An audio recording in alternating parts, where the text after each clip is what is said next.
Hello friends, good morning. ಇವತ್ತು ನಾನು ಪಲಾವ್ ಮಾಡಬೇಕು ಅಂತ ಅಂದ್ಕೊಂಡಿದ್ದೀನಿ. ಸೊ ಫಸ್ಟು ಕುಕ್ಕರ್ ತೊಗೊಂಡಿದ್ದೀನಿ. ಕುಕ್ಕರ್ ತೊಗೊಂಡಾದ್ಮೇಲೆ ಸ್ವಲ್ಪ ಎಣ್ಣೆ ಹಾಕ್ಕೊಂಡು ಚೆನ್ನಾಗಿ ಕಾಯೋಕ್ಕೆ ಬಿಟ್ಟಿದ್ದೀನಿ. ಎಣ್ಣೆ ಚೆನ್ನಾಗಿ ಕಾಯೋಕ್ಕೆ ಬಿಡಬೇಕು, ಯಾಕಂದರೆ ಹಸಿ ವಾಸನೆ ಬರೋವಂತಹ ಚಾನ್ಸಸ್ ಇರುತ್ತೆ. ಅದಕ್ಕೆ ನಾವು ಎಣ್ಣೆನ ಚೆನ್ನಾಗಿ ಸಿಮ್ಮಲ್ಲಿ ಇಟ್ಕೊಂಡ್ಬಿಟ್ಟು ಸ್ಟೌವನ್ನು ಎಣ್ಣೆನ ಕಾಯೋಕ್ಕೆ ಬಿಡಬೇಕು. ನಾನು ಫಸ್ಟು 2 ಪಲಾವ್ ಎಲೆ ತೊಗೊಂಡಿದ್ದೀನಿ. ಪಲಾವ್ ಎಲೆ ಹಾಕ್ತಾಯಿದ್ದೀನಿ. ಪಲಾವ್ ಎಲೆ ಕೂಡ ಚೆನ್ನಾಗಿ ಚಟಪಟ ಅಂತ ಸಿಡಿಬೇಕು. ಯಾವಾಗಲೂ ಸಿಮ್ಮಲ್ಲೇ ಇಟ್ಕೊಂಡಿರಬೇಕು ನಾವು ಮಸಾಲೆ ಇಂಗ್ರೀಡಿಯೆಂಟ್ಸ್ ಹಾಕಬೇಕಾದ್ರೆ. ನಾನು ಇಲ್ಲಿ 2 ಚಕ್ಕೆ, 2 ಲವಂಗ, ಸ್ವಲ್ಪ ಸೋಂಪು ತಗೊಂಡು ಹಾಕ್ಕೊತಾ ಇದ್ದೀನಿ. ಇದನ್ನು ಸಮೇತ ಫಸ್ಟು ಚಟಪಟ ಅಂತ ಸಿಡಿಬೇಕು. ಸಿಡ್ದಾಗಿದ ತಕ್ಷಣ ನಾನು ಇಲ್ಲಿ ಈರುಳ್ಳಿ, ಟೊಮೊಟೊ, ಹಸಿಮೆಣಸಿನ್ಕಾಯಿ, ಕೊತ್ತಂಬರಿನ ಹೆಚ್ಚಿಟ್ಕೊಂಡಿದ್ದೀನಿ ಒಗ್ಗರಣೆಗೋಸ್ಕರ.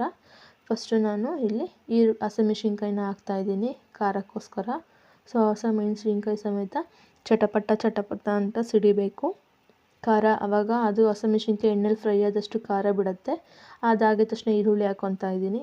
ಈರುಳ್ಳಿ ಸಮೇತ ಬ್ರೌನಿಷ್ ಕಲರ್ ಆಗೋಷ್ಟು ತನಕ ನಾವು ಹುರ್ಕೋಬೇಕು ಚೆನ್ನಾಗಿ. ಸಿಮ್ಮಲ್ಲೇ ಇಟ್ಕೊಂಡಿರಬೇಕು ಸ್ಟವ್ನ. ಯಾವಾಗಲೂ ನಾವು ಏನೇ ಒಗ್ಗರಣೆ ಹಾಕ್ಬೇಕಂದ್ರೂ ಸಿಮ್ಮಲ್ಲಿ ಇಟ್ಕೋಬೇಕು. ಸೊ ನಾನಿಲ್ಲಿ ಈರುಳ್ಳಿನ ಹಾಕಿ ಚೆನ್ನಾಗಿ ಬಾಡಿಸ್ಕೊತಾ ಇದ್ದೀನಿ. ಈರುಳ್ಳಿ ಹಾಕಿದ್ಮೇಲೆ 2 ಟೀ ಸ್ಪೂನಷ್ಟು ನಾನು ಇಲ್ಲಿ ಶುಂಠಿ ಬೆಳ್ಳುಳ್ಳಿ ಪೇಸ್ಟ್ನ ಹಾಕ್ಕೊತಾ ಇದ್ದೀನಿ. ತುಂಬ ಜಾಸ್ತಿ ಮಸಾಲೆ ಇಲ್ಲ, ಪೌಡರ್ಸ್ಗಳಿಲ್ಲ. ಸಿಂಪಲ್ಲಾಗಿ ಮನೆಯಲ್ಲೇ ಈ ಥರ ನಾವೇ ಈಸಿ ಮೆಥಡಲ್ಲಿ ಪಲಾವ್ನ ಮಾಡ್ಕೋಬೋದು. ಶುಂಠಿ ಬೆಳ್ಳುಳ್ಳಿ ಪೇಸ್ಟ್ ಹಾಕಿ ನಾನು ಚೆನ್ನಾಗಿ ಇಲ್ಲಿ ಗೂರಾಡ್ಕೊತಾ ಇದ್ದೀನಿ. ಇಲ್ಲಾಂದರೆ ತಳ ಎಳೆಯೋ ಚಾನ್ಸಸ್ ಇರುತ್ತೆ. ಹಾಗಾಗಿ ಶುಂಠಿ ಬೆಳ್ಳುಳ್ಳಿನ ಚೆನ್ನಾಗಿ ಹಸಿ ವಾಸನೆ ಹೋಗೋ ತನಕ ಚೆನ್ನಾಗಿಲ್ಲಿ ಹುರ್ಕೋಬೇಕು. ಯಾವಾಗಲೂ ಸಿಮ್ಮಲ್ಲೇ ಇಟ್ಕೊಂಡಿರಬೇಕು ನಾವು. ಶುಂಠಿ ಬೆಳ್ಳುಳ್ಳಿ ಚೆನ್ನಾಗಿ ಫ್ರೈ ಆಗ್ತಾಯಿದೆ. ಇದು ಹಾಕಿದ ತಕ್ಷಣ ನಾನಿಲ್ಲಿ ಟೊಮೊಟೊ ಹೆಚ್ಚಿಟ್ಕೊಂಡಿದ್ನಲ್ಲ, ಟೊಮೊಟೊ ಕೂಡ ಹಾಕ್ಕೊತೀನಿ. ನಾನು 2 ಸಿಂಪಲಾಗಿರೋ ಸಣ್ಣದು ಮೀಡಿಯಮ್ ಸೈಜಲ್ಲಿರೋವಂಥ ಟೊಮೊಟೊನ ಹೆಚ್ಚಿಟ್ಕೊಂಡಿದ್ದೆ. ಈ ಟೊಮೊಟೊ ಸಮೇತ ನಾನಿಲ್ಲಿ ಹಾಕ್ತಾಯಿದ್ದೀನಿ. ಟೊಮೊಟೊ ಕೂಡ ಹಾಕ್ಬಿಟ್ಟು ಅದನ್ನು ಚೆನ್ನಾಗಿ ನಾವು ಈ ಥರ ಕಲಗಿಸ್ಕೋಬೇಕಾಗತ್ತೆ. ಚೆನ್ನಾಗಿ ಟೊಮೊಟೊನ ಕಲಿಸ್ಕೊಂಡಾಗಿದ ತಕ್ಷಣ ನಾನು ಇಲ್ಲಿ 2 ಟೀ ಸ್ಪೂನಷ್ಟು ಕಲ್ಲುಪ್ಪನ್ನ ಯೂಸ್ ಮಾಡ್ತಿದ್ದೀನಿ. ಕಲ್ಲುಪ್ಪು ಯೂಸ್ ಮಾಡೋದ್ರಿಂದ ತುಂಬ ಟೇಸ್ಟ್ ಚೆನ್ನಾಗಿರುತ್ತೆ. ಮತ್ತು ನಾವು ಟೊಮೊಟೊ ಹಣ್ಣು ಹಾಕಿದ್ವಲ್ಲ, ಅದು ಬೇಗ ಸಾಫ್ಟಾಗಿ ಬೇಯುತ್ತೆ. ಹಾಗಾಗಿ ನಾವು ಟೊಮೊಟೊ ಹಾಕಾದ್ಮೇಲೆ ಕಲ್ಲುಪ್ಪನ್ನ ಹಾಕಬೇಕಾಗತ್ತೆ. ಹಾಗಾಗಿ ನಾನಿಲ್ಲಿ ಕಲ್ಲುಪ್ಪು 2 ಸ್ಪೂನಷ್ಟು ಹಾಕಿ ಚೆನ್ನಾಗಿ ಬಾಡಿಸ್ಕೊತಾ ಇದ್ದೀನಿ. ನಾವು ಅವಾಗವಾಗ ಥರ ಬಾಡಿಸ್ಕೊಳ್ಳೋದ್ರಿಂದ ತಳ ಹಿಡಿಯಲ್ಲ, ಚೆನ್ನಾಗಿರುತ್ತೆ. ಟೇಸ್ಟು ಕೂಡ ಬೇಗ ಬೇಯುತ್ತೆ. ನಾನು ಇದೆಲ್ಲ ನೋಡಿ ಎಷ್ಟು ಚೆನ್ನಾಗಿ ಬಂದಿದೆ ಅಂತ.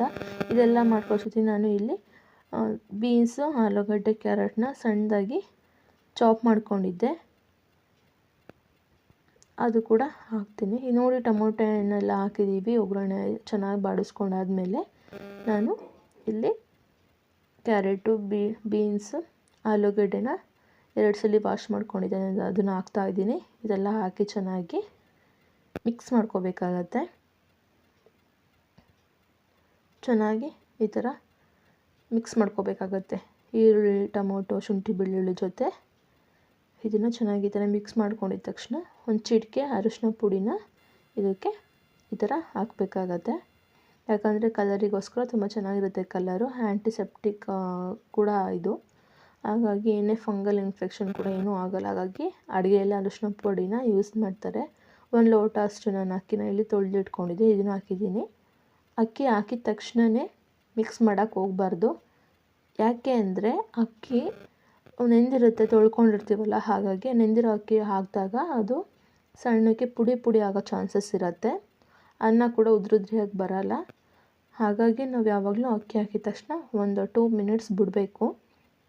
ಅಕ್ಕಿ ಚೆನ್ನಾಗಿ ಸ್ಟೀಮ್ ಆಗ್ತಾ ಇರುತ್ತೆ, ನೀರೆಲ್ಲ ಕೆಳಗಡೆ ಬಿಟ್ಕೊಳ್ಳುತ್ತೆ. ಆಗ ನಾನು 1 ಲೋಟ ಅಕ್ಕಿ ಹಾಕಿದ್ದೆ. ಈಗ ಒಂದು 2 ಮಿನಿಟ್ಸ್ ಆಗಿದೆ. ಈಗ 1 ಲೋಟ ಅಕ್ಕಿಗೆ 2 ಲೋಟ ನೀರನ್ನು ಇಲ್ಲಿ ಹಾಕಬೇಕಾಗತ್ತೆ.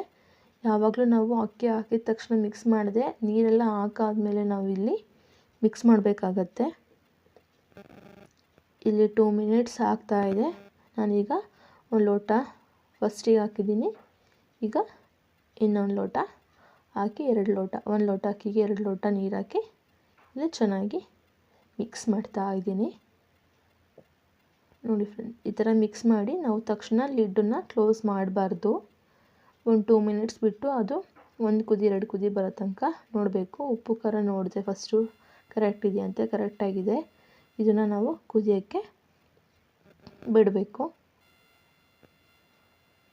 ಚೆನ್ನಾಗಿ 1-2 ಕುದಿ ಸ್ಟಾರ್ಟ್ ಆದಮೇಲೆ ನಾವು ನೋಡಿ, ಈ ಥರ 2 ಕುದಿ ಸ್ಟಾರ್ಟ್ ಆದಮೇಲೆ ನಾವು ಲಿಡ್ಡನ್ನು ಕ್ಲೋಸ್ ಮಾಡಬೇಕಾಗತ್ತೆ.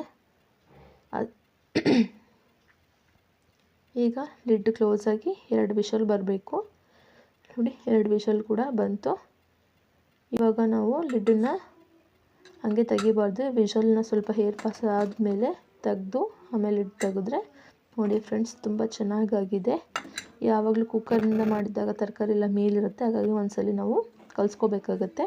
ಈ ಥರ ಒಂದ್ಸರಿ ಕೆಳಗಿನ ಚೆನ್ನಾಗಿ ಮೇಲೆ ತನಕ ಕ್ಲೀನಾಗಿ ರೊಟೇಟ್ ಆಗಿ ಕ್ಲೀನಾಗಿ ತರಕಾರಿ ಅನ್ನ ಎಲ್ಲ ಮಿಕ್ಸ್ ಆಗೋ ಥರ ಕಲಿಸ್ಬೇಕಾಗತ್ತೆ. ಕ್ಲೀನಾಗಿ ಕಲಿಸ್ಕೊಂಡ್ಬಿಟ್ರೆ ಇದು ನೋಡಿ 5 ಮಿನಿಟ್ಸಲ್ಲಿ ಪಲಾವ್ ಕೂಡ ರೆಡಿಯಾಗಿದೆ. ನೋಡಿ ಸಖತ್ತಾಗಿ ಕೂಡ ಬೆಂದಿದೆ. ತುಂಬ ಚೆನ್ನಾಗಿರುತ್ತೆ. ಮನೆಯಲ್ಲೇ ಈ ಥರ ಮಾಡ್ಕೊಂಡು ತಿಂದು ಟೇಸ್ಟ್ ಹೇಗಿದೆ ಅಂತ ನನಗೆ ಕಮೆಂಟ್ ಮಾಡಿ. Thank you.